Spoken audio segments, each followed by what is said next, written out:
It's April 27th, 2023. This is Roqe.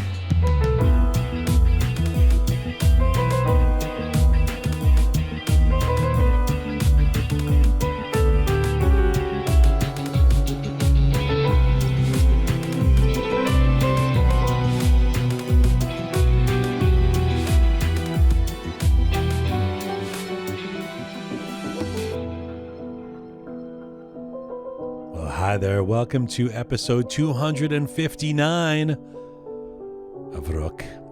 I'm Jian Hello from Toronto, from Canada. Back in Canada. Salam Dostan Aziz. Durud Bashama. Hope you're doing well wherever you're tuning in from around the world.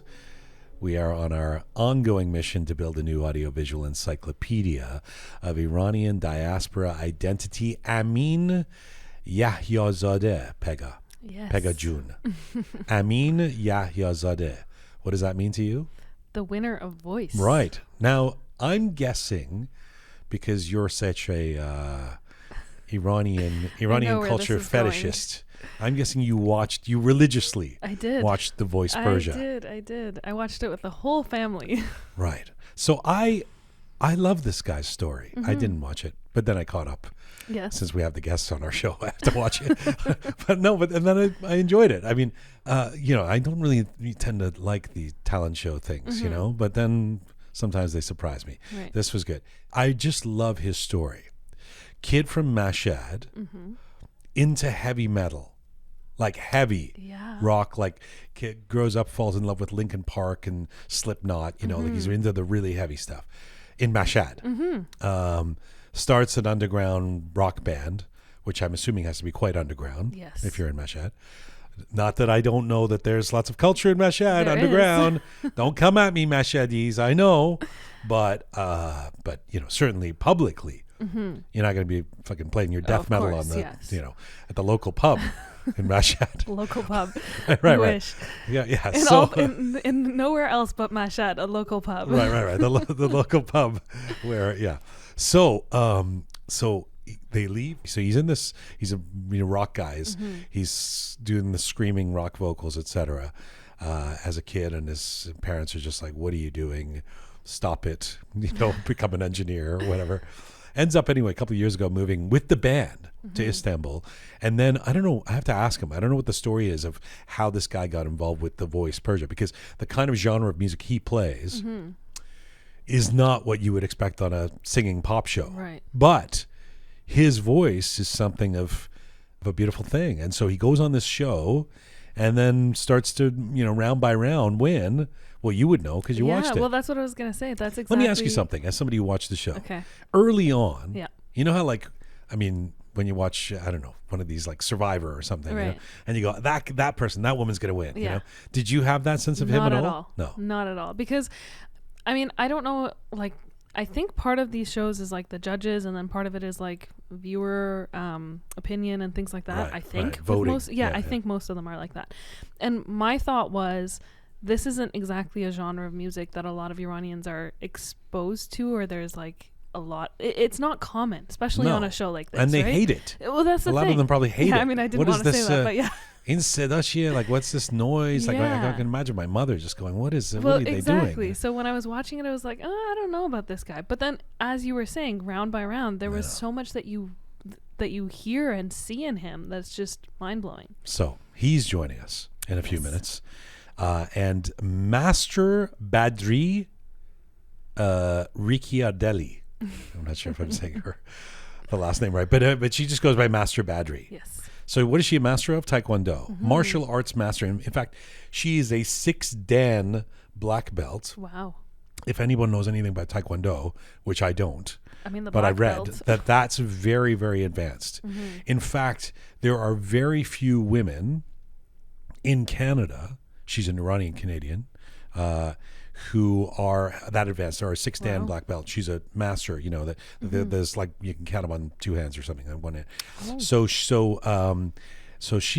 got this amazing story of how she came to martial arts later in life.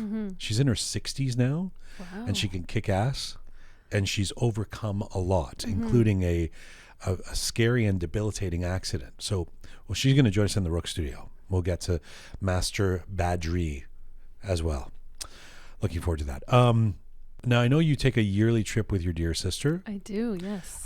And you guys went to Vegas, Las Vegas? We did. We were actually supposed to go last December. That was when we were scheduled, I guess, to go. But two Iranian girls letting loose in Vegas. In Vegas. Did you lose money? Of course. You did. Of course. You went and lost money. How predictable. I know. You gambled. We did. We gambled amongst many other things. You got drunk and gambled. Actually, I did Vegas sober. The whole time? The whole time. Really? Yes. You went to Vegas and didn't drink anything? I did not. On purpose? Not one single drink. Why is that? Not that you need to drink. No, I mean, it's been a little while that I've just decided to stop drinking, and more for health reasons than anything else. Yeah. So it's been about 3, going on to 4 months now. Okay. What about arak? No, nothing. Like zero alcohol. Oh, I don't know how you say it. What about dour? The spiked dour. No, okay. Dour alone, yes, but no spiked dour. Right. So you go sober to Vegas. Yes. And you still lost money. And I still lost money. You still showed a lack of judgment enough. Well, to be fair, we were up quite a bit throughout the couple of days that we were there, but ultimately, we ended up losing. You got to know when I know, and that's what everybody says. Know when to hold them, know when to fold them. Yeah. Listen to the old Kenny Rogers song. Come Vegas, on. Right? Okay, well... I was going to ask you. You were also away. How was your trip? I wasn't far from you. That's I was right. in Los Angeles. That's right. Drinking excessively. No. No, I had a couple of meetings How did there. that go? Saw some people. Actually saw lots of great friends in Los Angeles. It was really nice. I was just there for 3 or 4 days, but it was great. Actually, I had a really energizing trip. Got some work done, had a couple of really good meetings, and then I was coming back yesterday, and I planned my flight back to watch the Arsenal game against Man City. Because if anybody, let's say you don't, I know a lot of people, first of all, are tired of me talking about Arsenal, or B, don't care about football, or particularly the Premier League. But let me just bring you up to speed. Well, yesterday's game was it. Our team, the little underdog team of young guys, Arsenal, we could potentially have won the Premier League season, but we had to beat this giant, this colossus named Manchester City. Okay. Bankrolled into the best team in the world, right? Right. And so it all comes down to yesterday's game. I mean, there's a couple of games left now, but it doesn't matter. And so, and it's at their stadium, the Etihad. Okay. So I'm a little nervous going into this, but there's hope. The boys have given us hope over the. So I plan my flights to be able to watch this game. To come back. I mean, I actually came home later so that I could stay at the airport and watch the game. I'm worried. Well, what, you don't know what happened? No. What, you don't obsessively follow Arsenal as my friend? Yeah, it was a disaster. It was a disaster. I mean, it was just so heartbreaking. It was so heartbreaking. And you know why it was heartbreaking? Because they're a better team. They are just better. They're better than we are, and we're Says the number one Arsenal fan. No. I mean, look, the team is a bunch of 20-year-olds. I mean, they're amazing, but we couldn't compete against this team, and it was so heartbreaking. It was just the worst. And there's a whole drama where their coach is a guy named Pep Guardiola, who's a very famous, successful coach, and his apprentice was Mikel Arteta, who has become now the coach of Arsenal. So it was the mentor and the mentee against each other, and the old dog wins. Anyway. So much. So that was a disaster. Go, yes. Well, I was going to say on my flight back, actually, I mean, I'm not a hockey fan by any means, but everyone was like logging into the Wi-Fi option and whatever. Yeah, the Leaf game. And so when we landed, apparently they scored the tie overtime. Or in the overtime or whatever it was. And so I was watching a movie on the flight, and when we landed, I still had my headphones in. And then all of a sudden, everyone starts screaming in the plane, and I was completely clueless as to what's going on. So I just took off my headphones. I thought you were interested in sports. In sports, not hockey. Or soccer. Well, soccer, yes, a little bit more, but I'm not a die-hard sports fan following every second. Okay. But hockey at all. Well, this is if you're a Toronto person, as I have, as many as we both have been for many years. This is seismic. It is. It comes down to actually tonight. If Toronto wins tonight, they'll win the first round series for the first time in 19 years. Right. And this is a testament to me following loser teams. The Toronto Maple Leafs have never won the Stanley Cup in my lifetime. Oh, wow. Yeah. Well, let's Yeah, see what so- happens tonight. Right. I'm a young man, mind you, but So, okay, so that was disappointing. And then you know what? The other thing that was disappointing for me over the last few days in LA, has nothing to do with LA, but has to do with real estate. We are shadow banned. Yes. Roqe that Media is is shadow very banned. disappointing. Now that happened to us once before, but in the last 2 or 3 weeks, we've been noticing this. Now, if you were listening to us right now on our podcast platforms, the podcast platforms are immune to this, I think. In other words, it seems like our numbers have stayed consistent or grown, as we like to see them do, on Spotify and on Apple Podcasts, SoundCloud, etc. But on Instagram, sometimes I wonder about YouTube, but on Instagram, we are shadow banned, which means that whenever we do, I think, anything to do with Iran, which is the show we created, but particularly anything to do with the revolution, or say the words uprising or revolution or regime or anything like that, the content gets suppressed. That's right. And we've seen this many times now, and especially when I do those essays at the top of the show, there are many people telling us from inside Iran and outside of Iran, they don't know about the content, they don't see the content, it doesn't end up in their feed, and it sucks. Yeah, it if really anybody knows any executives at Instagram, I don't know who. I've heard this. Obviously, this has happened to more than just us, but we've been targeted, and for some reason, somehow Instagram, however it works, whatever the algorithms do, whatever the trigger words are, whatever the content is that is allowing some of our content. I mean, I can, if we post a picture of Oogie and don't mention Iran Revolution, That's it's 3,000 likes, and but if it's so that's been very frustrating because we're creating this content and. A lot of people aren't seeing it. I mean, it's exactly what you said. Is our entire programming is about Iran and has been, and so you have to find ways to talk about Iran without actually. We're turning into Iran. like one of those old Kiarostami films where it's like everything has to be an allegory. Yes. What's happening with the battle? What's happening? How is the balloon doing with the shoe? It's like anyway. Yeah, I mean, so that we're Ahai Roham, one of our team members, is scrambling around trying to figure out, Googling what are we supposed to do, which hashtag should we not use, who can we talk to, how can we get saved? I don't know. That's right. Yeah. So if you start seeing some weird hashtags under our posts, know that this is what's happening. That's right. Hashtag balloon. Hashtag we just pretend we're from another country or something. But anyway, that hopefully it ends and we go back to not being shadow banned. But that's if you're somebody who, well, again, see, if you're listening to this, you're not banned. You're it's getting to you. If somebody's listening to this, it doesn't. They're not part of the people who don't who get they're getting the content. So it's a tough one, and it's really hard because, like with everything, you can't get somebody on the phone. Right? There's no. Nobody answers the phone at Instagram. Way. Who's gonna pick up the phone at Instagram? Of course. This is way off. But I was trying to take an Uber last night from the airport. And do you ever have this experience where on Uber you order the Uber and the person doesn't show up?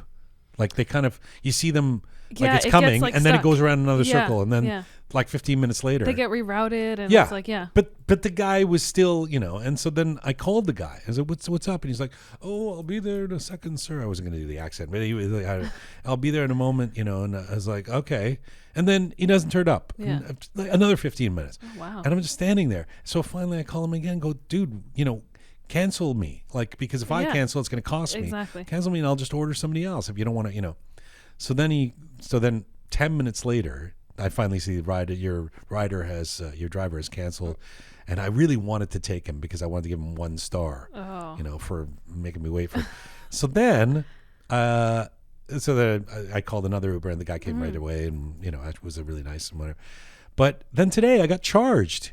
The guy that ride? Yeah. Oh wow. For penalty for canceling the ride. Well, why am I telling this story? I was telling this story because there's nobody. No, there's nobody. You can't call Mr. is like Sandra at Uber or Yeah. Jimmy at Uber. Can I just call someone and get up? It's so frustrating. So here's the you have to thing. figure out on the app if there is a place where you can say, "Excuse me, I was charged for something." Oh, and you have to go through all these like different It's steps. not worth it. No, it's not at all. I'll pay something. I can't. It's for the $7. I mean, Yeah. yeah. Well, I can actually beat that. So one of the things that happened in Vegas is we Sober got into Vegas? a car accident Oh, in an Uber. oh, And so speaking of getting a hold of someone, right. we got rear-ended in like traffic on the strip. You were in an Uber car. We were in an Uber and we got somebody hit rear-ended. the Uber. That's right. And it turned into a 3-car collision. So like 3 cars hit each other from behind. And so speaking of not being able to get a hold of someone, here we are sitting in this Uber on the strip, and there was so much traffic around. My sister and I looking at each other. What are we doing? What do we do? What we did get the out Uber of the driver car. do? Nothing. He got out of the car, spoke to the other drivers, got back in the car, and he was like, "Okay, well, we're gonna continue going." Okay. And we kind of looked at each other, and I was like, "Well, do you need to call someone? Do we need to change Ubers?" He's like, "No, it's not worth What a the hassle." sober thing to say. Well, I mean, yes, Yeah, that and the whiplash, honestly. What was the problem? Why didn't you just stay in the car and did you stay in the car? We did stay in the Alright. car, but I mean, I assume when you get into an accident, I mean, this is what I'm used to, is that you Right. exchange Maybe there's some code. information There's some or Vegas code. something happens. But yeah, and so Alright. we had to put it into the Uber app and let them know that this happened and all that, but definitely no phone calls. Right. Yeah, I don't even know. I might give up on Uber. Really? Yeah, And just go back to cabs? Yeah. Oh, I don't know how I feel about that. Well, in a way, cabs feel like more of a human. Mind you, you're downtown, so that makes sense. What does Because that mean? uptown, there's no cabs. Oh, I see. Right. Depending on where you are in the world, Yeah. yes. Yeah, Uber started as something great, but I don't know. It feels like it's turned into a mess. If only an Iranian was running it. Oh, wait. If only. Can't get him on the show. We've asked. Yes, we have. Hard to get him on the Oh, show. so many Doesn't want an questions. accountability interview. So He's many afraid that I'll questions. ask some questions. You know, Roqe Khosrowshahi would love to have Dara Khosrowshahi on the show, Absolutely. yeah. Then I could explain my experience. Exactly. Why am I getting charged $7? That's why he doesn't want to come on the show, because anybody, is Yeah, going to be we've all like, got stories. dude, I've got some questions for you, Mr. For Uber. sure, for sure. All right, let's get to a bit of a roundup here before we get to Amin Yahyazadeh. And let's start inside Iran, Pegah, because there has been some, regardless of whether the revolution is happening or not outside of Iran, we'll get to some of the dysfunction in a moment, there is activity happening inside Iran. absolutely. So I've been hearing about strikes that are Yes. ongoing. And if you recall, in the beginning of the uprising, one of the big chips that was important to fall would be when there are strikes, that's going to really create the conditions for potential change in Iran, et cetera. Well, that's actually happening right now. There may not be demonstrations of 100,000 people in Berlin this week, but there are strikes happening inside Iran. What's going on? Well, actually, very, very significant strikes, as you're mentioning. We've seen strikes before over the last 7-8 months. We've seen this take place, but this is a new round of widespread labor strikes that took place as of Saturday, I believe, and they're expected to last until at the very least May 30th or within the next month. And that's only if there's some concessions made. If there aren't, then who knows how much longer they can last. So these strikes are taking place within. They're really spearheaded by oil workers. And they're taking place over the course of 10 cities, maybe even more, 16 different companies that I could find within the short little while that I did the research on it. And all of this is happening after yet another increase in inflation. So the oil workers are actually calling for an increase in wages. They're actually asking for 79% increase because of the rate of inflation and the costs, really. There's been conversations had with some representatives from the companies saying, it just is unbearable to live because the gap between their income and the expenses that they're incurring. We did an is episode a couple of months ago that the Iranian economy is a dark comedy, right? It is, Yeah. exactly. And we're seeing more and more companies join the strike. And I think that's, a testament to the fact that this isn't going to stop anytime soon and that the revolution is going very, very strong still. And now on the downside, I should mention that I think it's today. I'm not sure if it's exactly today, but it has been 6 months since Toomaj Salehi, Yes. the defiant rapper, the proud example of resilience, has been not just in prison, but I think in solitary. In solitary, exactly. And that, this is a big deal because for all the bluster about pardoning prisoners and this and that, and Toomaj ain't going anywhere. It seems, and 6 months. Can you imagine? It's been 6 months. It's now it's been a while. Now it's not just everything's sort of. It's almost like history now. It's we are not just witnessing history, but things are becoming historical. It was That's 6 right. months ago that he was. I don't know if that makes sense what I just said, but you understand what I mean. I understood what you meant. Yeah. So that's kind of that's happening. I thought I would mention that to Mark today, and to say solidarity with Toomaj again. I mean, hoping that we just talked about him with Irfan on the show on Monday.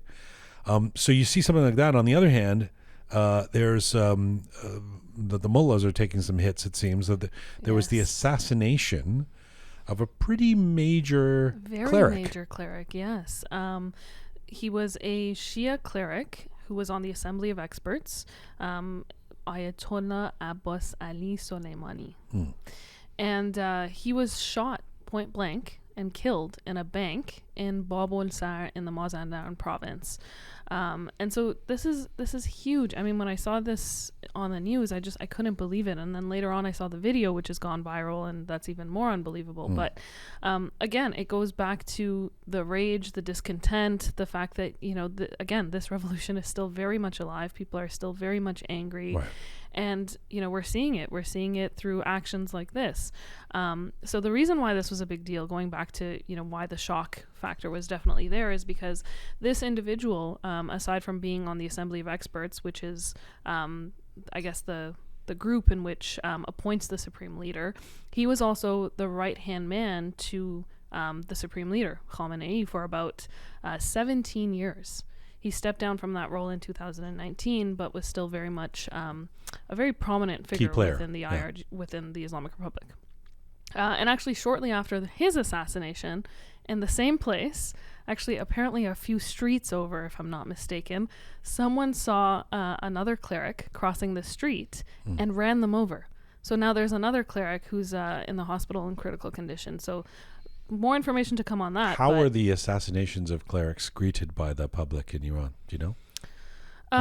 Is this something that is celebrated in social media, or is it seen as a... I think it's hard to celebrate publicly, but there's definitely a lot of conversation on Persian Twitter, for sure, saying, good for that person who killed this individual. Right. And then, of course, you have the opposite of state media, which is expected. Saying this is terrorists. That's right, yeah. But yeah, I mean, I couldn't see one person on Persian Twitter saying, oh, I'm so sad that this happened. Right. Significant. There's a lot going on. There's so much going on. And a lot that we're not going to get to, because I want to actually move from inside Iran to outside of Iran in the diaspora, which is what we've been doing for 3 years on this show, which is, and being in Los Angeles the last few days, I have to say, if there was one common denominator to all the conversations I had, at least with the meetings I had with Iranian people, was real frustration, and in some cases deflation, based on the dysfunction of the so-called opposition leadership and not being able to get things together. Right. These things happen, of course, in terms of, especially in a highly emotive and passionate diaspora where people are trying to figure out what the next thing to do is. But given that it was so nascent, this coalition that was just announced, and there was here we are together hugging, and the fact that it's fallen apart this quickly is cause for frustration for many people. What is happening with the opposition, quote unquote, coalition? So, I mean, I think you summed it up, but essentially it's more than anything, it's the dysfunction and the fall of this coalition, I guess. So the coalition, which originally started out with 8 individuals, I believe, is now been reduced to 4. So the remaining members are Masih Alinejad, Nazanin Bonyadi, Shirin Ebadi, and Abdullah Muhtadi. So those are the 4 remaining individuals. It's got a name, the Association for Democracy. That's right, yes. Yesterday they announced a revision to the coalition and expressed that there's been difficulty in maintaining the coalition in its original form, and that there's a couple of members who have now left. And so we saw this because Hamed Ismail actually put out a statement himself saying that he had kind of taken a step back. And We he talked was about leaving that last the week. coalition, which we discussed. And Reza Pahlavi, although he never put out a statement himself, it's now come to light based on the conversations had with some of the current coalition members that he's also no longer part of the coalition. The one thing that I couldn't really pinpoint is the reason that these individuals have left. There's a lot of conversation. There's been a lot of interviews, a lot of different points that have been brought up. But essentially, I think it just boils down to the fact that there were disagreements. They didn't get along. They didn't get along. And they have different ideological outlooks in some cases, and I think they have different fan bases. Yes, very It's much like the rock band fans versus the disco band fans or something. Like it's like they're just not.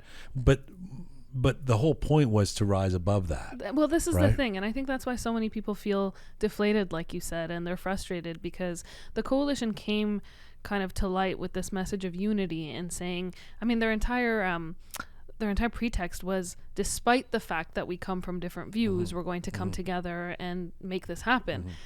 And I mean, obviously they weren't able to do that. And now I almost feel like we've taken so many steps back because the point of having this collective was that they were going to be the opposition that the international community was going to speak to. They were going to be the alternative to the Islamic Republic. A collective voice. Now it's worse. Exactly. Not only are there different voices, but there are different voices on record disagreeing with each other. That's right. It's the worst thing. But, I do feel like, look, who knows what happened in some of the meetings and who's pushing an agenda and whatever, but I do feel like that Mansour, I feel like that was a negative turning point. First of all, it was dead on arrival. Yeah. You remember? Yeah, remember the first day or whatever, we were here going, I don't know about this thing, That's right. Even with the best of intentions, what's with the logo and this and that, and it also felt like an overreach, right? If you're going to bring people who are this different together to the table, don't try and do something this dramatically, especially that quickly. Ambitious. Yeah. What's that? I said especially that quickly. I mean, it was the very first thing that they put together. I feel like that was the beginning of the end. Well, whatever it is, I don't know if it's the end, but it's definitely an awkward pause. Yeah. And the drag is that the chances that everyone's going to coalesce behind Reza Pahlavi now, or Masih or Hamed, are just so are more limited than they were. I would say a couple months ago. For sure. And that's frustrating. It is. That's frustrating. I was I was on Persian Twitter as usual, and there were a couple people saying, well, there's nothing wrong with this. It's a good thing that now we have different options, and as long as they respect each other, and this is exactly what democracy is. And usually I would agree with that, but I think in this case the unity and that collective is what we needed. So I'm a little bit worried about how this is going to play out in terms of having this many different groups, so to speak, or opposition figures. It's I guess. I mean, I also saw some people saying it's not such a bad thing because ultimately everybody showed their colors, and now if everybody does want to coalesce around one person or support, that's what they're going to do, and let's not pretend that we're all together in the sandbox and fake it, But publicly opposing each other can't be good. No. For the sake of trying to support the people inside Iran. I feel like that part of it, even if you don't work together. Yeah. A couple of people who are like actually calling out, this other. Is the guy that was the problem, and it's And I think if anything, that's going to hurt us most within the international community. I think that's my if biggest. If the international community even cares. Well, no, I mean it's not to say that they care, but I think the fact that this is happening is going to create pause when the international community wants to go to speak to that alternative that's not the Islamic Republic. And no one has a prescription for how this was going to happen because there are so many different camps, and it's been so many years, and people have so many different desires and agendas and ideologies, as I said. But imagine if that coalition had said, okay, and this person for now is going to be the spokesperson, and so Mr. Biden or Macron or whomever, this is the person who's the representative. Well, and also they had conversations about adding more individuals to the coalition. Mm-hmm. So I think the last time that, we had kind of heard from the coalition as a whole was that they were looking at a list of names to be added, for subcommittees to be created, and all of these wonderful ideas that had been presented. And then we were waiting for that to happen, and then we saw. But maybe, here's a silver lining, I see Massey's been doing her thing, talking about what's going on in Iran. Right. And, recently, the last couple of days on social media, I've seen her do. Reza Pahlavi I think he's in Rome today. He's doing appearances and speaking to officials. And, of course, the big trip to Israel, all of that. Hamed, I imagine, is going to continue to, try and represent. So I don't know, maybe, a bunch of different people doing on different fronts. Yeah. With the conversation on Monday with Irfan, one of the things I was saying is, it occurred to me that if there was just one step at a time, like if there was that moment 2 months ago, if they just said, our only goal is to get the IRGC on the terrorist list, right? One thing that we could all agree on, instead of the big plan, the charter that we have to sign up to, it's... You ever been in a situation where you want to buy something really big, depending on what your resources are, say the first car you ever bought, and you're really enthusiastic about it, and then there's so many conditions, there's so many this, that, and you finally walk away and go, I can't, it's too much. It's too overwhelming. Yeah. Yep. Not that I want to compare, the situation. Trying to support the people of Iran to buying a car, but I'm just thinking any big decision is amplified by complication. Just keep it simple.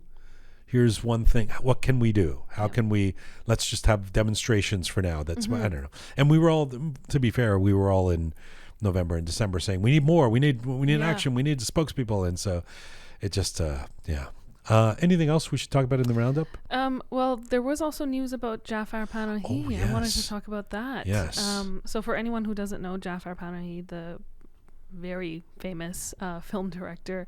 One of my faves, to be honest. Yes. Yeah. His travel ban that had been in place for 14 years was just lifted. Yes. And his wife on Tuesday night actually posted a photo on Instagram saying, we're taking a couple of days. And they look like they were in an airport somewhere. Yeah, they were in an airport. It was a photo of him kind of pushing one of these luggage carts with a few suitcases and whatnot. And they didn't disclose where they were, but the fact that, he's now been able to leave the country and travel for a couple of days. What do we learn from that? Well, I mean... Anything? I don't know. It's so hard to say what we've learned from it because the regime just does these things at random, and there's just no rhyme or reason to any of it. So the fact feel that like they're it's another way of neutering people. You kind of one way is to put them in prison, the other way is to let them out of prison. Yeah. Okay, you can travel, but you better not say anything. I don't know.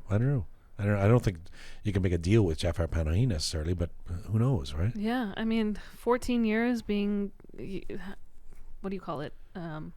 Gosh, under nation arrest. Yeah, I can think of the Farsi word, country, but not the English. But anyhow, what's the Farsi word? Mamnoon khuruj. Oh, is like right. I think I'm saying that right. Yeah. Okay. Is that you're not allowed to leave the country. But yeah, I just wanted to mention that because I thought it was very, very important to talk about Jafar Panahi and his ability to finally leave the country. All right. We are coming to you on rookmedia.com. It's there that you can link to all of our platforms, as we talked about, Spotify, SoundCloud, Apple Podcasts, Instagram, CastBox. If you like to see some visuals, if you want to watch the whole interview video with Irfan or with Maziar Falahi from last week or Dr. K, you can go to YouTube and see it or on our Instagram. If you like your Rook descriptions and bulletins in English and in Persian, check us out on Telegram. And we do have a Patreon page, so if you want to support us, and we do appreciate this, go to our website, rookmedia.com. On the front page of the website, you press support us, and for the cost of a latte per month, coffee, you can support us on our Patreon page at a bronze or silver or gold level.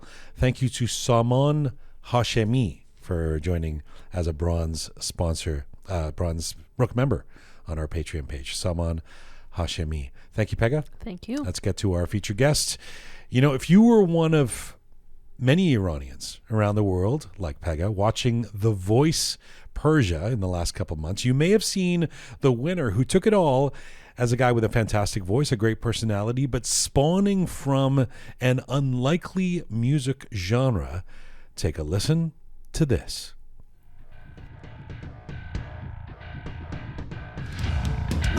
is my source. In a world that constantly spinning, I'm falling apart.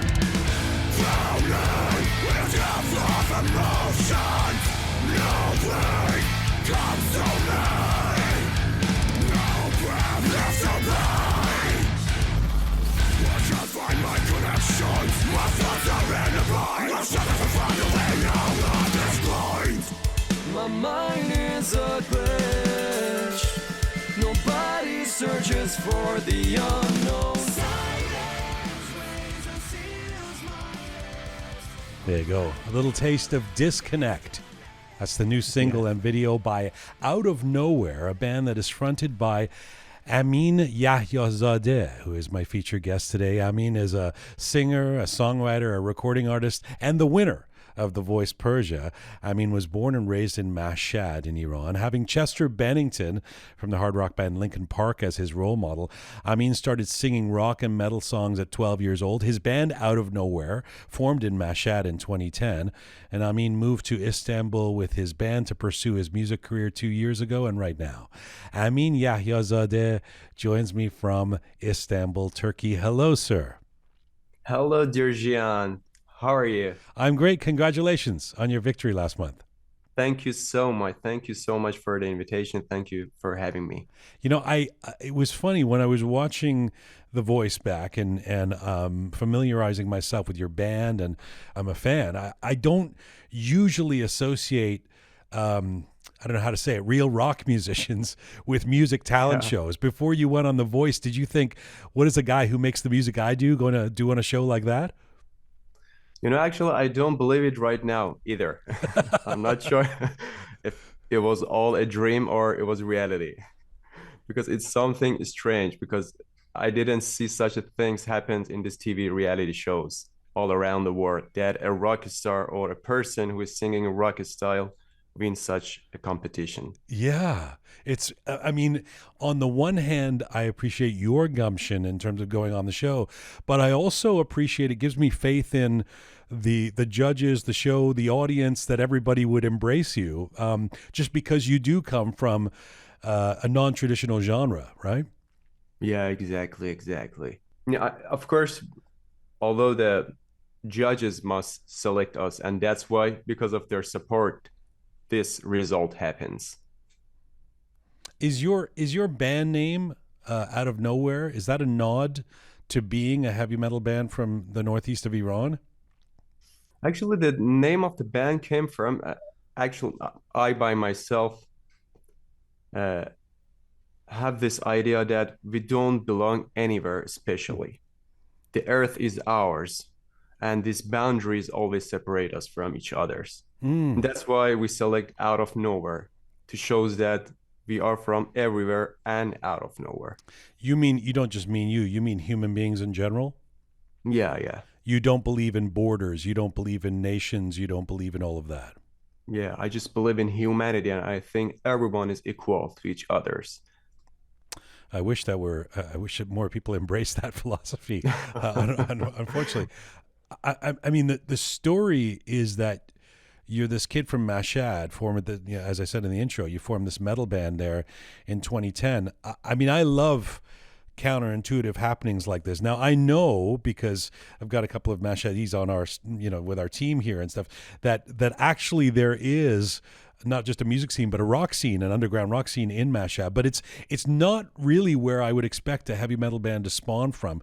Where and how did you first start hearing and embracing bands like Linkin Park and Slipknot and System of a Down that became your musical influences?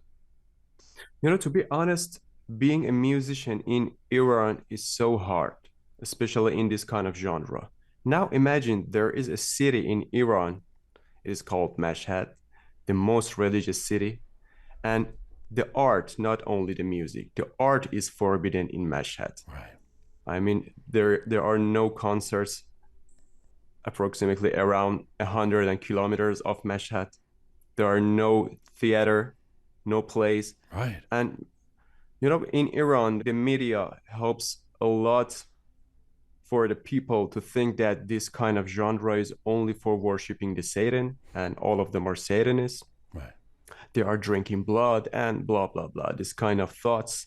So when I was at 12 years old, I was into rock and metal with the bands like Linkin Park, System of a Down, Slipknot, and this gorgeous bands. But I was afraid to show that I like rock musics, even to my family. You know, I just hidden all of the videos that I liked in my computer. Do you remember when you first saw a band like Linkin Park? I mean, I know that you obviously have the internet and Mashhad and all of that by the time that you're 12 years old, but it's not in your face the way it's going to be in the West. There isn't a Lollapalooza festival happening, you know, down the road, or there aren't videos on television, or it's not being played on the radio. I mean, Linkin Park was actually a pretty big band in terms of mainstream radio even plays it in somewhere like Canada or the United States, but you don't have any of that. So how did you discover these groups and discover that this was your thing? Actually, I remember that I got a CD that is written on it metal and in Farsi Toop, a great metal. And when I saw that videos in that CD, I think maybe it was 7 or 8 videos, I just shocked that how a singer can sing that high notes and how they can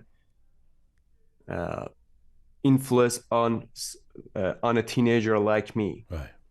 First, I was shocked about, is this human or no, it's something else. Right. But then I, step by step, I got interested, and I just, as I told you, it was really, really hard for us because we didn't have any internet and everything is filtered in Iran. We didn't have YouTube or such a thing. Oh, you didn't have internet?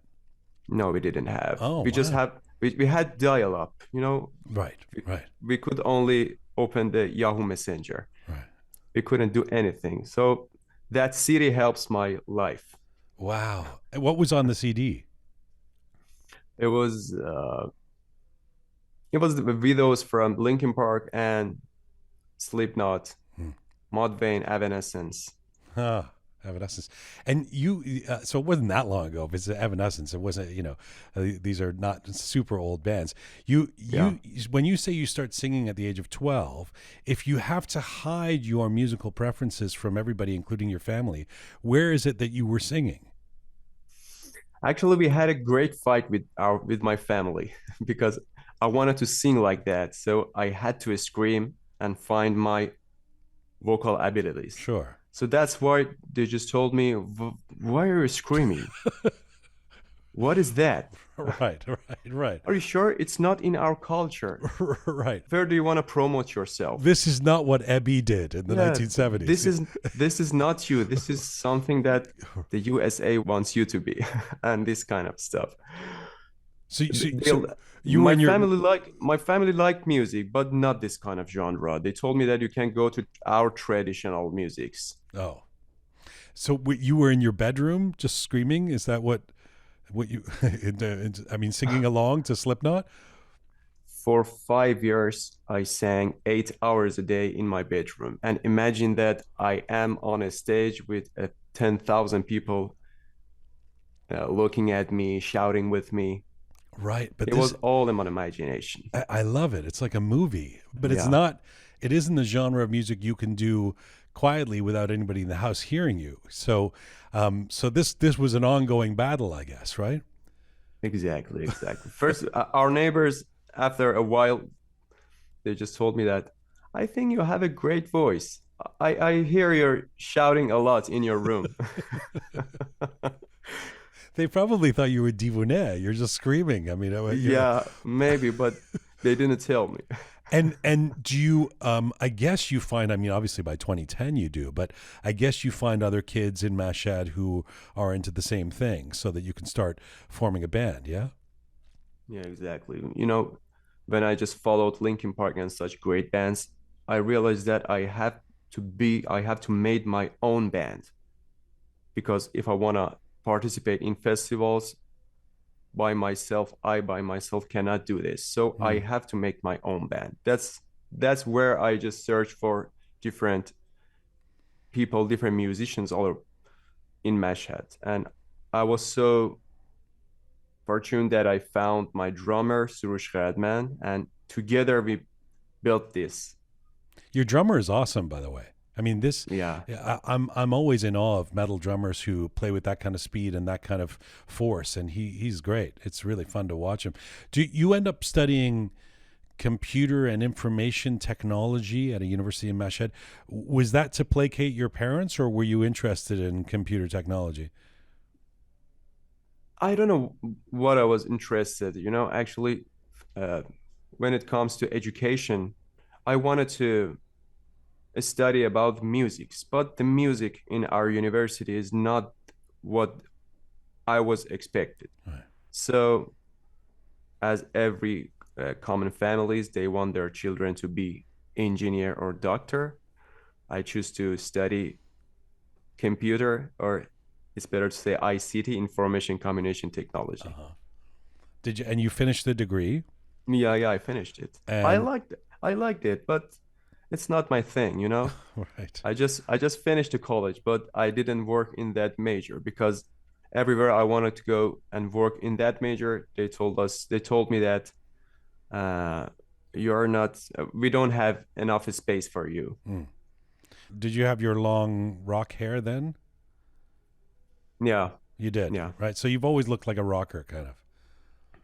yeah. That, Two times in my life, I just cut my hair. One of them was for military service, and the other was for our first album. We didn't have money, so we had to work. And with this hair, nobody gives me any work right. I was to going to do. say you don't look like the traditional Exactly, Persian exactly. engineer. Yeah. So that's why I had to cut my hair and work hard to earn money so we can release our first album. I got to tell you, man. Even I mean, now you just won this big show, the Voice, and hopefully you guys will continue to have even bigger success, etc. But even if you didn't become a huge band, I truly, I mean this really, I'm so in awe of and appreciative of folks, people like you, because as you say, look. Even it's not just Iran where heavy metal music is called satanic. I mean that happens in the United States as well. It's hard enough for a kid in the West to be in a rock band and to fight the stereotypes and the expectations and the ideas about what it is to be a long-haired guy in a rock band and all that.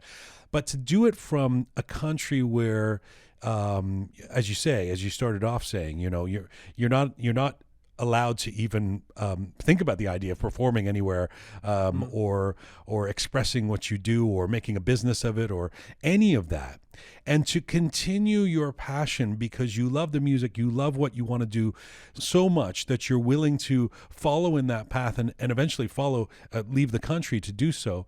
It is a passion that I so appreciate. I'm so inspired by. Did you ever consider the idea in all of that you would give up music? That this just isn't possible for me. I'm a guy in Mashhad.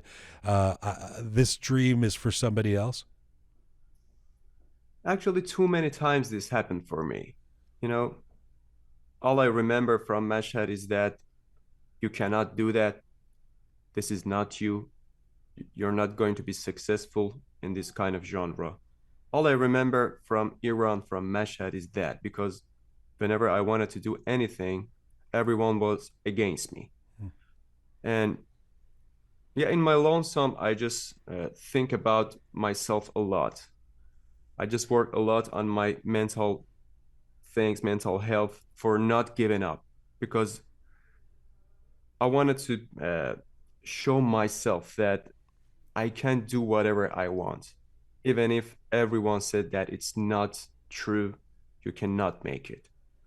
And finally, I'm so glad that maybe this happened because I get the exposure from my friends, my family, and they are all happy with that. Yeah.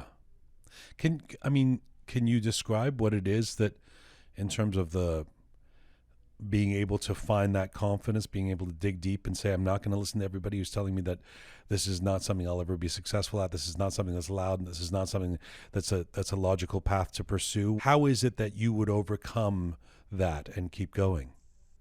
I can say about that, finding myself. I still, in my lyrics, everything is about humanity and fighting yourself, fighting your bad thing, your bad side. And I think in my whole life, I was just fighting with my mind, with my bad habits. And that's why whenever I was down, I was so in a feel of giving up about this genre. I decided to make musics. Hmm. I decided to read books. I decided to move harder, move faster. And as I told you, in my whole life, I just wanted to show myself that I can do that. Hmm. What were the bad habits you were fighting? I remember it was a really hard time for me. 2 years in Mashhad, I had depression. It was really a dark time for me. And that was the hardest time that I remember. I tried hard for everything in Mashhad, but it all just, I don't know what is that in bombast in English. I don't remember it. I couldn't do anything about it, and I got depression about 2 years. But all I wanted is that I have my own time to think about myself, Hmm. to build my own dreams, and believing that there is nobody here in this world that can help you by yourself. Nobody can give you luck. Nobody can give you happiness. Yeah. You have to believe in yourself that you can do whatever you want. You can be your hero. How low did you get? I mean, It was, yeah, it was really, uh, I think maybe 5 or 6 pills a day. All I remember that I just looking at the walls, and when I saw the clock, I realized that a whole day passed. And I was crying. I don't know why. It was a dark time for me, but I think that was the time that I get cope with myself. was there a specific turning point? Was there something that happened or something you realized that dug you out of that? Actually, in my life, music ruined my life, and in some cases, it saves my life. Mm. That's why I cannot quit music, and the music can't quit me either. Right. I think in that time, music helps me You were married to the music. to get over. Yeah, I can say that. Tell me about the decision to move to Istanbul and how you guys as a band, or a few of you decide to do this. It feels like a big step. There is a strange things happens to our band in different kind of steps. We just invited to different countries, different festivals, but whenever they understand that we are from Iran, they didn't answer us or they canceled the deal, and we didn't know why. What did we do? So that's why we decided to leave so we can achieve our goals. But personally, when you wanted to move to another country or immigrate, it's not easy. No. But it's so much easier than you do that with a band, because there are 5 people. Yeah. They have to leave their whole life behind. They have to leave their family, they have to quit their jobs just to follow their dreams. The dream that it's not quite clear that if they achieve that or not. Yeah. So we leave our country, we leave Iran because of our dreams and because we couldn't do anything more in Iran. And everybody was on board. All the band members, like nobody was resisting. Everybody said, "Okay, let's do." There's a band, very different genre of music, but there's a band called Rastok that we've had on the show. And Rastok, as a band, last year also moved to Istanbul. But they were, and they're very diplomatic when they talk about it. But it's clear that it was a very difficult thing to do as a band, because some of the band members were saying, "Well, look, we have our life here in Iran, and we've got spouses or families or whatever, and how are we going to actually negotiate this and do this all together?" They managed to do it. Obviously, they moved to Istanbul, but it couldn't be easy for you guys to be making a decision like that, because part of the equation, I'm guessing, is also if you're going to leave and you're going to play rock music and you're going to be who you are, you may not be able to come back too. Exactly. Yeah. We discussed about this with our band members about maybe 8 months. And it was a hard decision for everyone because 2 of us were married. The other, they didn't go to military service. And it was hard for all the members individually. And the first step when we came to Istanbul, we had another drummer, but he couldn't make it. He returned back to Mashhad, and we decided to move on with our former drummer. And I'm so glad that this happened because we really need this drummer in this band. So how does this hard rock musician who's moved to Istanbul with his heavy metal band, how did you get involved in The Voice?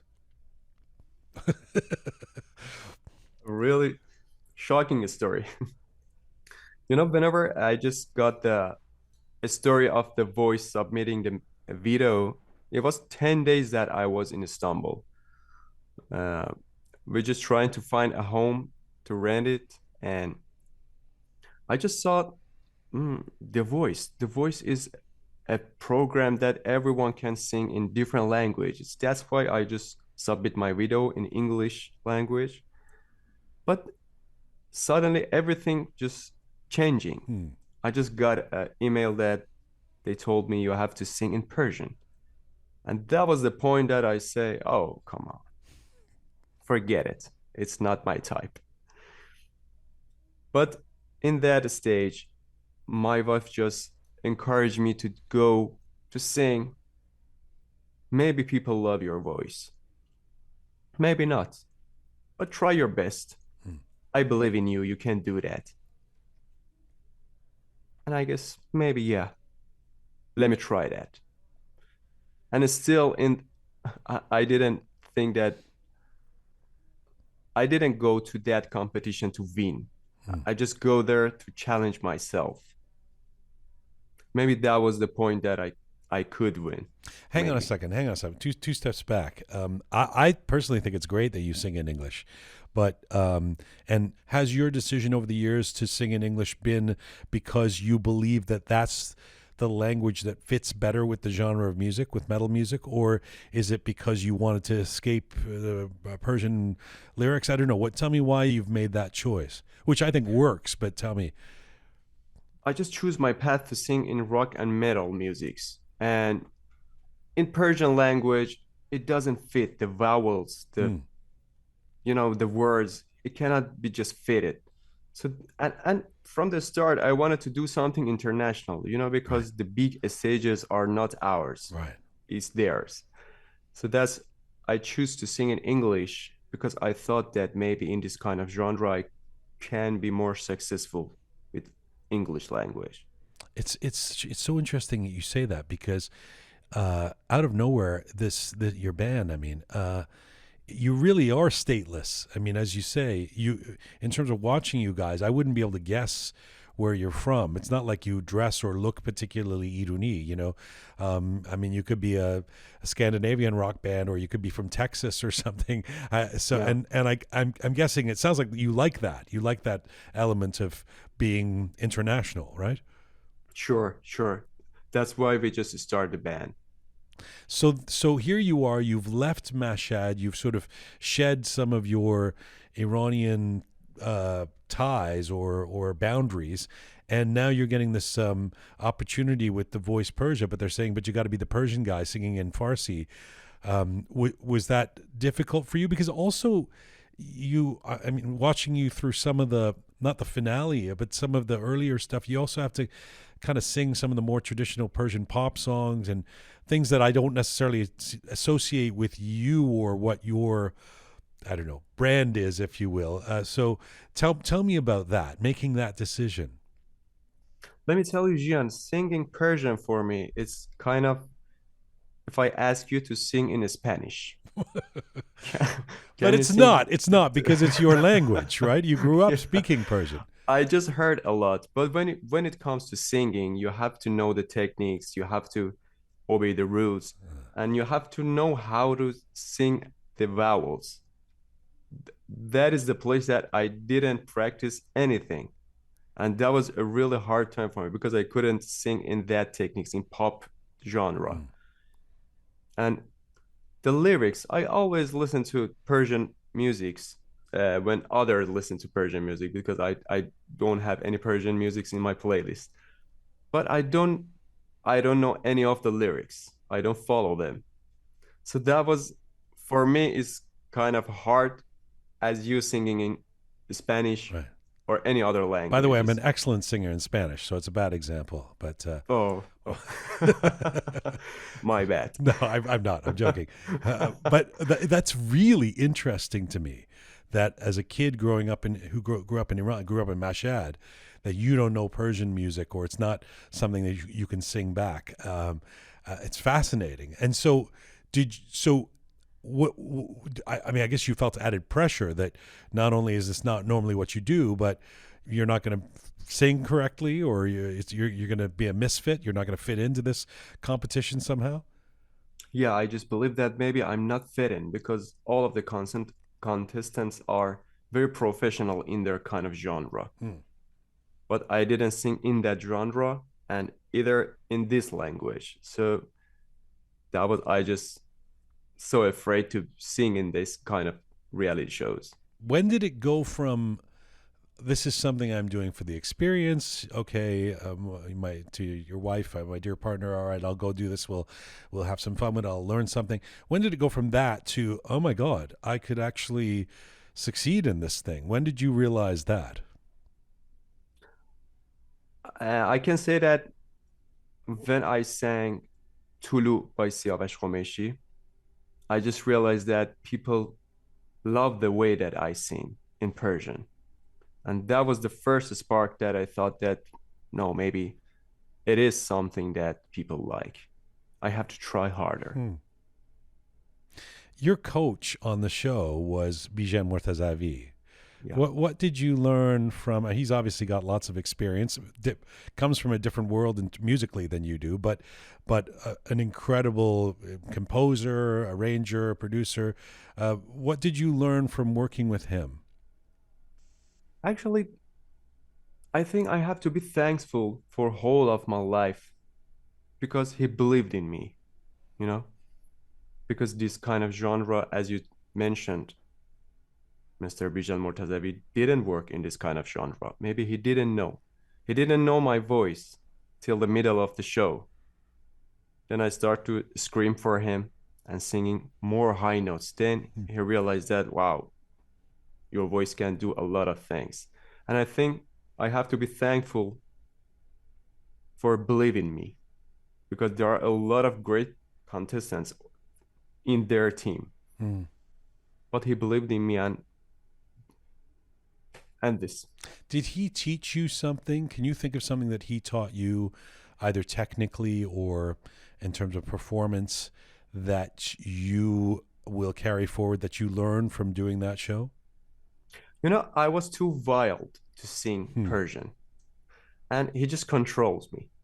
He controls me and he told me about the people, how the people like this kind of language to be sang. And most of the time he controls. Being controlled is not usually a good thing, but I see in this case it can be helpful it works. for you. You wrote on your Instagram, in the finale, you end up singing a Shaheen Najafi song, and you said, I appreciated the fact that I got to do something that also showed my rock chops, my ability to sing and scream the way I can. Tell me about that. Yeah, actually, you know, in this competition, I didn't have any choice because I sing in rock music, in rock genre, but that rock genre that I'm talking about is something that we don't have in Iranian or in this industry. Right. It's something else. So I couldn't find any musics that can fit my voice, that I can show myself. But when it comes to final and they just told me that I have to sing this special song, I thought that this is the moment so I can change it, so I can show my ability. And this is the place, and these two songs actually, not only the Shine Najafi, also Sarve Chamon by Hamed Behtad. These two songs fits better with my sound. And that was the thing that I was looking for from the first stage. And how surprised were you when you won? What do you think? I think by that point, you know how good you are and that you've captured the imagination of a lot of people and that maybe you could win.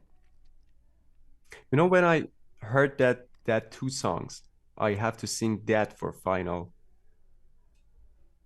That was a time that I believed in myself that I can win this competition because of these two songs, because of what I wanted to do with these songs. How has winning The Voice changed your life, or has it? Actually, it's a big and really hard journey for me. It starts a big journey for me because I have to make a lot of music in Persian language, and it's really hard for me to be making music in this kind of genre, and especially for Iranians because the Iranians doesn't like aggressive kind of vocals, and that was what I did in my whole life. So, and what I you're have still to- doing. I mean, that the song we Disconnect, you guys just put that out, right? yeah. So you probably have some kid in Tabriz going, "I voted for you. I love you. I didn't expect this." What is this music? Yeah, I just tell everyone that forget about this kind of genre because in English I have to do this. This Right. is my goal. This is my dream. Right. And I will do a softer version in Persian as well. So is that the plan, that you have sort of parallel track careers with your heavy metal, and then you do something in the Persian genre that's a little bit For sure, exactly, for sure, because I just see the results and I realize that people like this kind of voice. They need this kind of voice in this industry. So that's my duty. I have to do this. I was talking to a couple of team members right before we started the interview, was saying, I spent 10 years on the road as a singer in a band, and I don't understand how you can sing without losing your voice when you're doing those kind of vocals. Like, you have to either you are losing your voice and you have to do one show a week, not rather than every night, or you've trained yourself so well to use the air and the way you breathe and the way you sing that you kind of can maintain it, because I don't understand how you do it. The most dangerous part is that you're finding your voice. I didn't have a coach. I just learned it by myself. I started to scream so I can find my voice where I can scream so it doesn't damage my voice. And it was the most dangerous things that I did. And I was so lucky that my voice didn't hurt. But as you told, it's so important to take care of your vocals, breathing, and everything, because when you are in a tour or in everywhere, singing in this kind of type of different kind of screaming, growling, clean, you need to be practiced. You need to be prepared for this. It's really great to talk to you, and I'm so happy for this great moment that you've had. And as I say, I hope that it continues to bigger success for you and the band as well. A final question to you: I'm curious. I'm curious about your parents, who were not so happy with the kids screaming in the bedroom upstairs when you were growing up, and the reaction that they had to watching their son become this international star on this show. Actually, the most beautiful things that happened to me after this show, my father told me that I know how hard you tried for what you believe. And this is the moment that I saw that your hard working finally get what you want. And I'm so proud of you. And this was really a beautiful moment for me. It's something that I just checked one of my achievements. I told you, for whole of my life, I'm just trying to show myself that I can do it, but it means a lot to me. Yeah. It'd probably make you cry. Yeah, definitely. Thank you for doing this. Best of luck. I hope to see you again. I hope to actually see you on tour here in Canada so you can come into the studio in Toronto. I hope so. I hope so. Thank you so much for inviting me, for having me. It's an honor to be here. Thank you, brother. Talk to you soon. Bye-bye. Thank you so much. Thank you. Goodbye.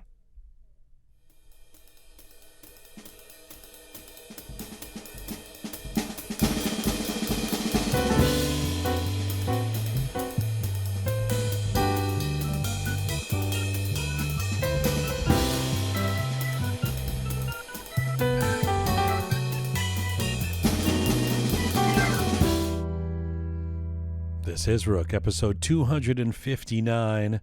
My next guest is an Iranian-Canadian martial arts master from Niagara, Ontario, Canada, with a powerful story that involves hard work, strength, and determination to find success. Badri Ricciardelli's journey has had some major bumps, with a lonely process of immigration at a young age, isolation, adjustment to a new country, a difficult divorce, and then 20 years ago, a major car accident. But ultimately, hers is a tale of defying the odds and finding herself and her strength in Taekwondo. It is a tale of resilience and inspiration. Badri was born and raised in Tehran. She moved to Canada as a teenager in the turmoil of the Islamic Revolution. She started learning self-defense and martial arts at the age of 17 while working for a global company in charge of NAFTA manufacturing. By the early 2000s, Badri found herself in the middle of a messy divorce and trying to heal from a life-threatening accident. She found her path in becoming a martial arts master. She's now a 6th-Dan black belt in Taekwondo. This is a rarity, especially for a woman, and is the founder of her own studio where she teaches Taekwondo, sometimes to students who are decades younger than she is, for whom she is a role model. It's quite a story, and right now, Master Badri Ricciardelli joins me in the Roqe Studio. Hello. Hello. Great pleasure to have you here. Nice to meet you. Nice to meet you too. Yeah. Do I call you master or No, you can a call me grandmaster? Badri. No, I'm not a grandmaster Okay. yet. So, But 6th-Dan, when I mention that to people who know Taekwondo, they're blown away. I mean, Really? that's quite impressive, isn't it? it is. It is. Not many people pass 4th or 5th. So for me to reach 6, I think there's only 2 of us in Canada, female. How long does it usually take to get to each step of Danism? It's 5 years. For between each Dan. one? For each Dan. Oh my At the God. beginning is 2, then 3, then 4, and then So there's no 5. 7th Dan Taekwondo people who are like no. 19 years old. No. You have to No. kind of, it's a No. life journey. No. Yes. Wow. It takes a long time. So for me to be a 9th Dan, which is the highest level, it's another 15 years. And are you going for I'm it? going for 7th for sure. Wow. 7th for sure. I want to be the only one in Canada. You'll be the only one in Canada? That's what I was With told. If I get the 7th Dan, nobody else gets it before me You'll be the first female ever? in Canada. Wow. 7th Dan. And how far are you away from the 7th Dan? 5 years. 5 because more I years. just got my 6th in September of 2022. Congratulations. Thanks. I want to get into your story, and I Okay. want you to tell us the tale of how martial arts has effectively saved your life and how you're passing that wisdom and physical strength on to others. But let me ask you first. You've always, as I understand it, been a very private person. You haven't Very done a lot much. of interviews like this. You haven't opened up too much publicly about No. your journey. Why did this feel like the right time, Badri? Many reasons. One of them is like, God, I'm 61. Until when you want to hide?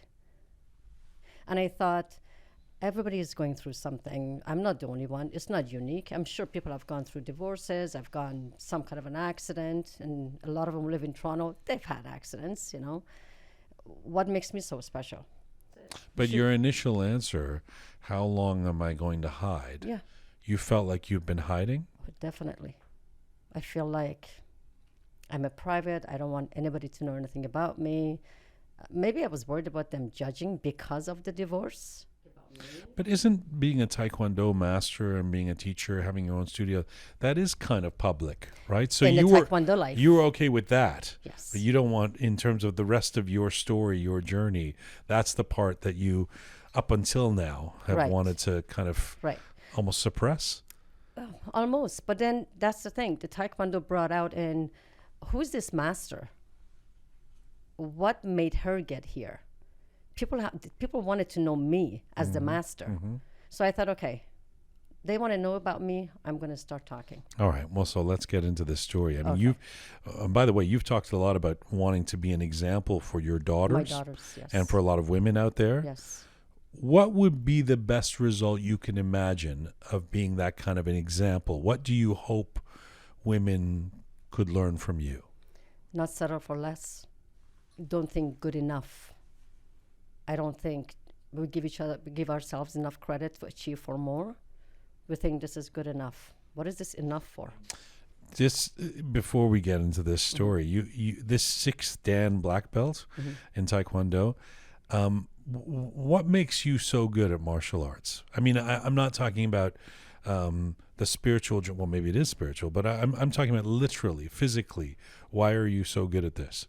I can still keep up with most of the movements. The couple of fancy kicks, turning around, I can't do anymore because of my accident, low back injury, and a little bit of getting dizzy. I'm good at it. I can do it. I have a competitive nature. I look at people that are really good and I want to copy them. I want to be just like them. And I try. I practice at home. You know, a lot of masters don't keep up with it, but the ones that do, they're my idols. In your lowest points, could you have imagined you would be here talking about your success as a Taekwondo master and teacher? No. I remember the time when I felt completely alone. You know, funny thoughts go through your head. You feel like you have absolutely nobody.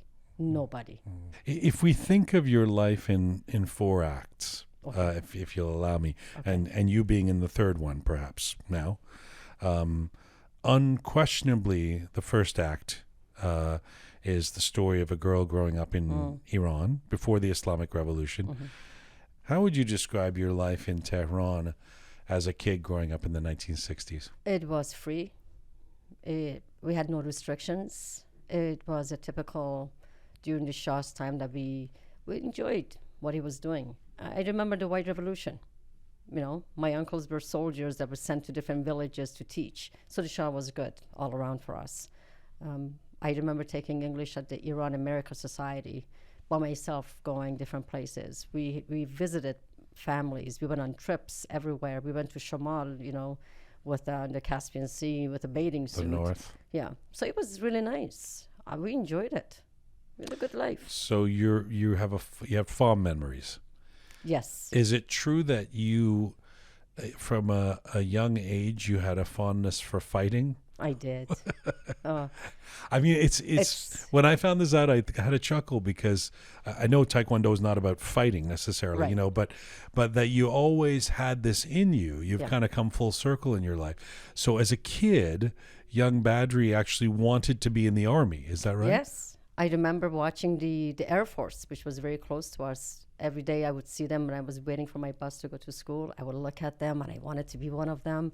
And I thought for sure when I finished school, I'm joining the army. When you say you had a fondness for fighting, did you actually get into fights? Oh, physically, yes. You did? Yes. With other Well, my girls? brother. With your brother? A lot, to the point that maybe it's not nice to say, but the neighbors had to come and separate us. Really? Yeah, we were He's older. a year and a half older. And what did your parents make of this young scrapper as their daughter? I was a headache, you know, like not a bad headache, like just fighting. Stop fighting. Why don't you get along? Well, it's amazing because there's this detour in your life for a number of decades, 2 or 3 decades, where you leave that fondness for physicality and what your parents thought, well, they expect this to happen, and you go into kind of a different mode, and that's really the interesting part of your story, how you, and in some ways a very difficult part of your story, of how you kind of your life takes a strange turn and then you come back to where you are now. By the time of the revolution, at 16 years old, you leave Iran, you come to Canada without your parents. How hard was it leaving Iran And how hard was it trying to adjust in the very beginning to life in Canada? It was very difficult. It wasn't like here that, like now that so many Iranians are here. At the time, it wasn't the cell phones or the phones that we have here, the social media. So it was literally dialing the rotary phone. I still remember that. It was hard connecting once in a while with them and talking to them. Missed them very much. Everything was new. Everything was fresh. I came from Tehran to Toronto, and the culture shock is there. But you're too busy getting involved to see how much effect it's having on you till later. You know, it was hard. Did you have a facility for English when you arrived, or? There was the way to come to Canada as a student at a time was this Iranian English teaching school to get admitted to, and then you go off to your path. It was supposed to be 6 months, but in 6 months you learn nothing because it's Iranians and Chinese, and you speak Iranian, and the Chinese don't speak English, so it didn't learn much. Then I went to my high school in Brantford, where I was the only foreigner in school. Picture that. Right now it's opposite, but then right, I was at that the time, only foreigner in school. You've just come from a foreign country. You don't speak English very well, and you're the only ethnic kid. Yes, the only one. Till the second year we had one from Pakistan who was very smart too. And how did you deal with that? It was hard. I had my dictionary at the time. We had those thick dictionaries we used to carry around, find words, write them all over. In my English class, we had to study Macbeth. Good luck with that. So I asked my mom to send me Macbeth in Persian. So I had both books open. And did you get teased for your accent or for not? By a couple of the girls, I remember, because I couldn't say the TH, the. It's not part of our language, right? So I mean, in a place like Canada, there's a lot of ethnic kids. It's you know, especially as we head into the 80s and 90s, and of course today. But there was an added dimension with you, which is that you were an Iranian girl in Toronto during the time of the revolution, and then the hostage crisis, where Iranians quickly became seen as the enemy of the West. Yeah. Tell me about those times for you. I was going to college then. So when I was there, I remember my mom said, "Don't tell people you're Iranian." And I said, "What do I do with my looks then?" She said, just say you're Italian." So not to get engaged with the Iranians there, because there were few students at Niagara College at the time. So when they came talk to me in Persian, I would pretend I don't understand. And I would say, "Well, I'm Italian," and walk away. So it wasn't something you would really share. You know what? I have a similar story. I would. Do you? Well, people would say Jian, that sounds French. And I would kind of go, you know, hoping that they would think I was French, because I was so worried that, you know, I'd be called a terrorist or whatever. And yet you feel like an imposter. I mean, you're not Italian, right? So you're kind of living a lie. You're in an ethnic closet. Yeah. Badri, by your mid-20s, you seem like you've adjusted, you've found a lane. Maybe it's that you've settled, as you said earlier, you know, in terms of what you want to teach young women. You have a pretty good job. You get married to an Italian man. I guess then you could really tell people you were Italian because you were married to an Italian guy. You talked today about the fact that you've really found yourself now. Who were you in this period of your life? I was so busy with being somebody, reaching a goal that my parents set for me. And I say that a lot. The goal they set, because they had a dream when they sent me here. I was too young to see what is it that you want. It was always what my parents want. Nothing wrong with that. Thank God I wasn't 100% against their ideas, as a lot of people are. They say, well, that's my parents, not me. So I wanted the same thing. I wanted education. I wanted to be somebody, stand on my own feet, and maybe prove myself. I'm Iranian, I'm immigrant, and a woman. And to this day, I carried those things. I carried it through work, through college, and even now. I'm Iranian, immigrant, and I'm a woman. I can do something. I can be effective. I am somebody. So it was, I was busy going through school. I was busy working and proving myself at work. It was a very male-dominated industry. What is the industry?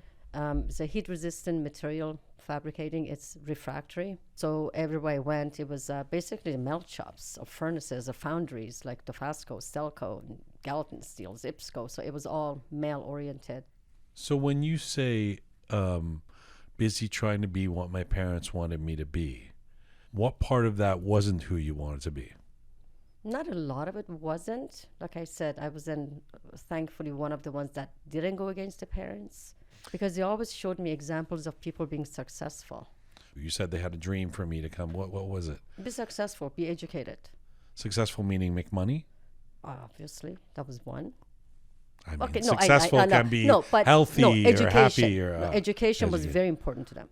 That's one of the reasons my dad sent me out. You go to college, not university. No, I went to Niagara College.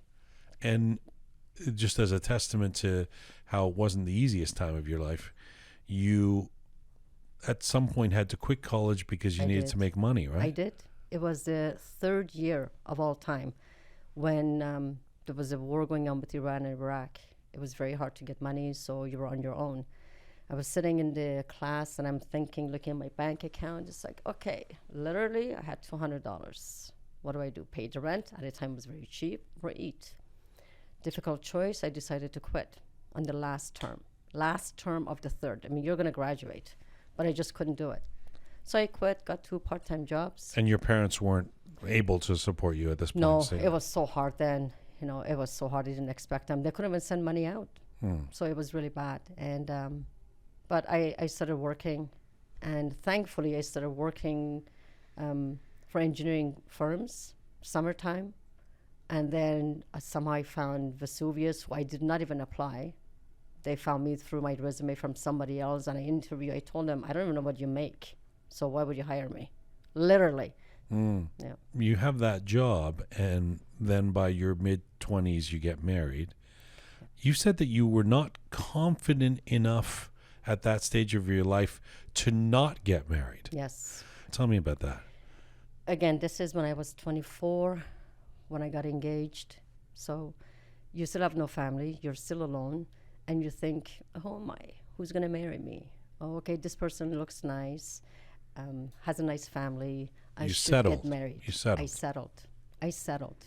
So I did. And when you have that doubt, it's still there, and you go through with it, you know something is wrong. Oh, so even from that time you were feeling like this wasn't right. I didn't want to admit it. You end up having a couple of kids. I have 2 daughters. 2 daughters. Yeah. And were the daughters sort of postpone any feelings about the marriage not being ideal? Did you just get so focused on the kids that there's a traditional narrative, right? The kids will help the marriage because that becomes the priority. It was the fear of the kids until they were 10 and 13. I remember thinking, what am I teaching these kids? This is marriage? This is not a marriage. I don't want them to follow this. I don't want them to copy this. I don't want them to think this is marriage and this is good enough and you should settle. No. And I told them that. I said, this is not a marriage. You start diving back into martial arts in a serious way at the age of 37, which is kind of the beginning of the rest of your life. Yeah, rest of your life. Was that deep dive into martial arts connected to this restlessness you were feeling about where your life had gone? Part of it, I started taking the martial arts when I was traveling a lot, and I wanted it as a safety. But I remember going to the dojang, and it felt good being there. It was my time, and I don't remember thinking about anything except what I was doing. I was 100% present. Is that somehow unique to Taekwondo? Do you think it's something about the sport that feels that immersive? I think so, because when you're there, you have to really concentrate and learn. Like you wouldn't have got this from playing tennis or something? No. From tennis, I would try to hit it as harder as I can to get my aggression out, because you're aware head to toe when you're in Taekwondo. What are you thinking? What are you looking at? Where are your hands? Where are your feet? Where are your hips? How does your back feel? You're concentrating and you're learning new things. So that helps you being really grounded there. And I like the feeling. I really enjoyed that feeling. You said part of the incentive was safety. You mean self-defense? Self-defense, yeah. So you're this woman who's working in this male-dominated industry. You're getting sent around. You literally wanted to learn how to defend yourself? Exactly. Because I traveled a lot by myself. I had no second reservations about getting a car from Chicago, driving to Gary, Indiana to see a supplier. I mean, just out of curiosity, have you ever needed to use Taekwondo in a situation that you've been in? Not close. But you're aware when somebody's following you. it's an eerie feeling, to be honest with you. You are very aware of who's watching you, and I tell the same thing to my students, don't take anything for granted. I'm dead against these headphones when kids are on the street. I tell them take it off because you can hear things, you can feel things, your mind is preoccupied. So a couple of times it's close, you have this gut feeling that I refer to, and I trust my gut feeling that somebody was too close, or even somebody trying to grab your hand, but you're in a crowd, you know, how to get out of it. Things like that. Some of it, I guess, is it emboldens you, it gives you a confidence that Yes. you know how to handle the situation. Yes, then, right? even though it's sometimes a false confidence, because there's always somebody bigger than you, Right.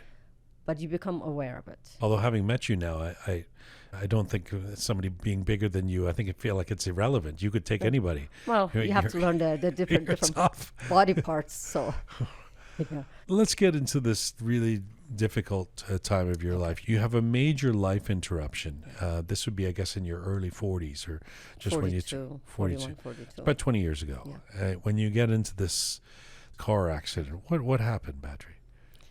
Just driving home on October 2nd, and it was a sunny, dry day. At an intersection, I had the way of the road, going 80 kilometers, and another truck that was raised belonged to a winery, didn't stop at the intersection, didn't stop at the stop sign. Directly came in front of me. I think I saw a white wall. I remember thinking, what's this? Oh my God, this is it. And I just heard metal to metal. And what exactly happened? I mean, if you passed out, but somebody would have told you what the car hit you, and So I hit the front end of the truck because I pushed him. His back end hit me again, and I went swirling, put me in a ditch. So I had an SUV GMC, which was completely totaled. And if you saw the picture, you would think somebody definitely died. were you still in the car when I was in the car. I were you broke my seat wrist. belted? Yes, yeah. Thank God for that. So the car took a lot of the damage, but it didn't have a side airbag. So actually the airbag is what broke my wrist. Oh, It was hanging on, so airbag deployed and hit my wrist and basically shattered my I wrist. always wonder about that, whether the Yeah. airbag can actually be dangerous somehow. A lot of people say that. Yeah. So I've got it here. You broke your wrists, your shoulders, Major damage and a tear to the shoulder. your ribs, My ribs, my punctured eardrum. punctured eardrum. I couldn't hear for 9 months from But one. Did that heal? You Heals can't- by itself. It does? Yeah, it takes about I thought 6 to 8 ears months. never get better when No. something goes Broken wrong with you. eardrums, it heals by itself. You're under a care That must have been constantly. terrifying. No. I remember when the paramedics came, they were so busy with the blood and the broken bone, nobody's paying attention. I can't breathe because of the ribs. I kept saying, I can't hear because everything was muffled. So they were just busy with the blood. You must have been terrified. I was terrified, but at the same time, the car, my computer from work is in there. When you start to realize what's happened to you physically, do you think you may never be physically okay again? Does that go through your mind? I thought about that why did it happen?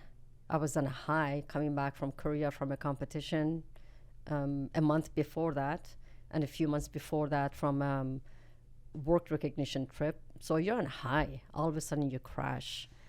Why me? Why me? A competition in Korea for Taekwondo, Taekwondo. patterns. Yeah.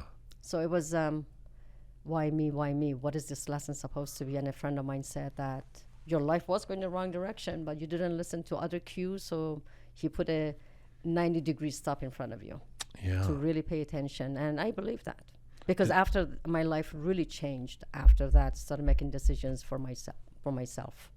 Yeah. And I mean, the accident coincides with the dissolution of your marriage. They're Yes. somehow Yeah. interrelated. Yeah. It must have felt like you were losing everything all at once. I mean, you said, and you said it a little earlier too at the beginning, that you thought nobody would even realize if you disappeared. Nobody would miss you except for your cat. That's pretty dark stuff. It is. That's a dark place to be. It was, and I don't think anybody realized I was going through that because you don't show it. So I wouldn't go out of the house a lot at all.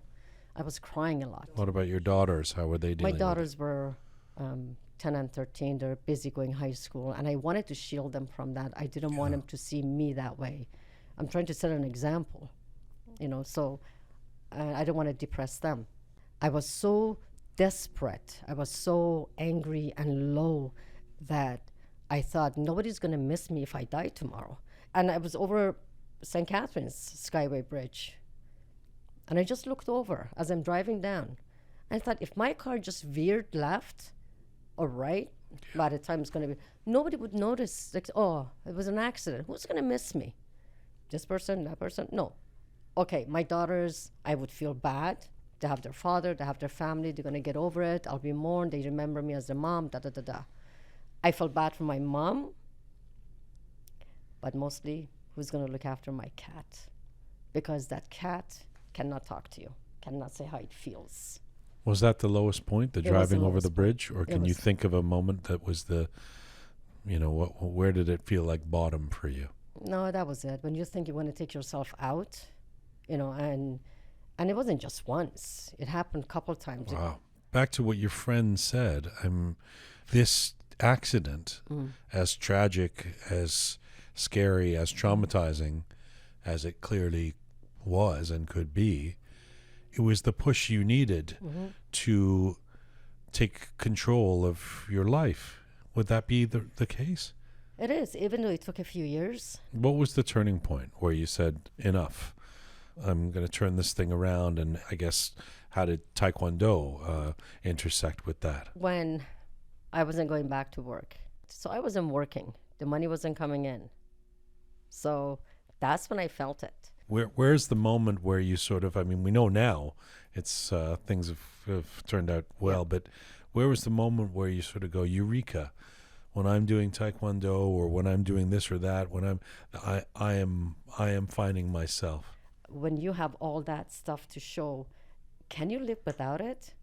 It's going to be, take the diamond rings, take the clothes, the fancier clothes that you wear for work, and take the job, and the only thing you can take away from you is your education and your Taekwondo.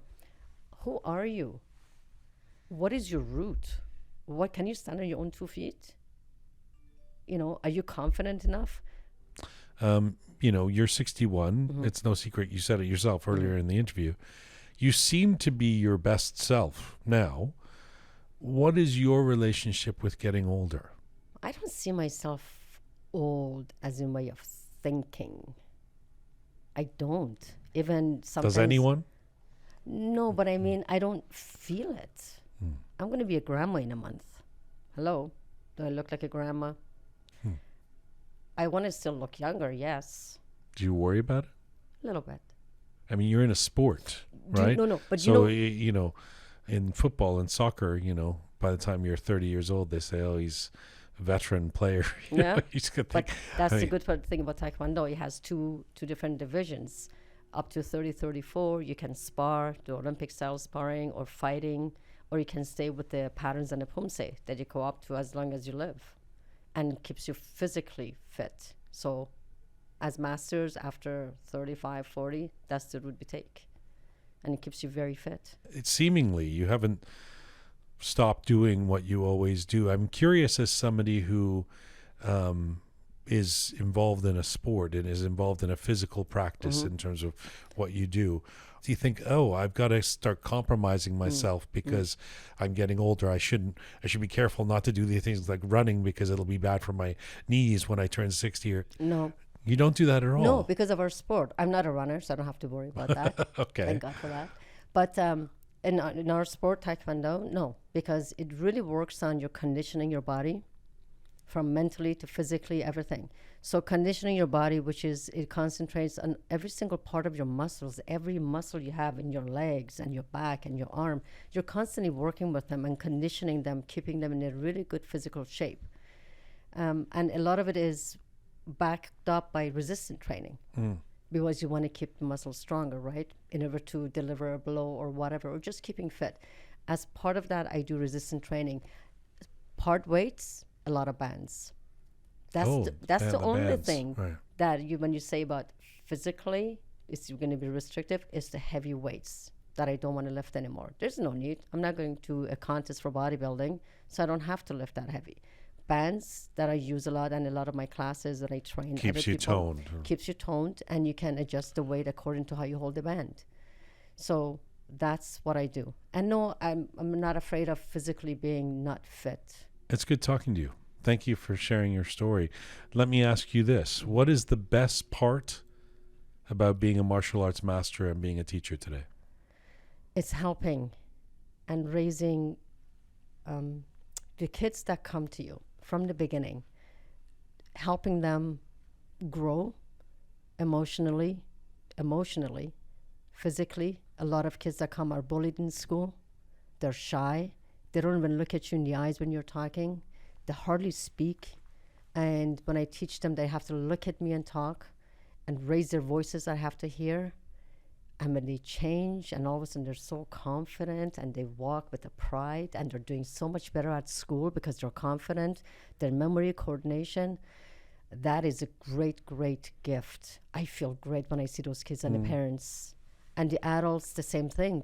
The physical transformation that I see either through Taekwondo or my Thai fit classes, they're stronger, they're more confident. It makes me feel so good. That makes me want to research more and get better at my job, because every coach has a coach, right? So I want to learn more, and how can I improve them more? Because for the kids, we're raising good citizens all around. It's not just kicking and punching. Raising good citizens with respect all around. Look how excited you just got. Yeah, see? You love that. do. You love coaching. Yes. I feel like I'm part of that child's life. It takes a village to raise a kid, right? And for me to be picked by the parents as one of them, it's an honor. Me, Badri, you know. And what do they call you? Master Badri? Master, yeah. And if they say master, what's the greatest lesson you've learned through all of your life journeys? Teach me. What do you tell them? Trust yourself, your gut feeling. Listen to your gut feeling. You want to make some mistakes, make sure that it's something you can come back from, that you're not going to dive down a cliff. So rely on your family. Family's always there. Friends come and go. Thank you for this. Thank you. Master Badri, live in the Roqe Studio. This is Full Time for Roqe for today. For all things Roqe related, our full interviews, all of our episodes, our different series, including the contemporary history of Iran, go to roqemedia.com. Thanks to the amazing team who put this show together. Parisa, Anahita, Pegah, Roham, Meredith, and Louise. Thank you to all of you out there supporting us, sharing our content, subscribing. Please subscribe if you haven't done so already on any of our platforms. Find me on Instagram at Jian Gomeshi. And as ever, Mizun Bashi.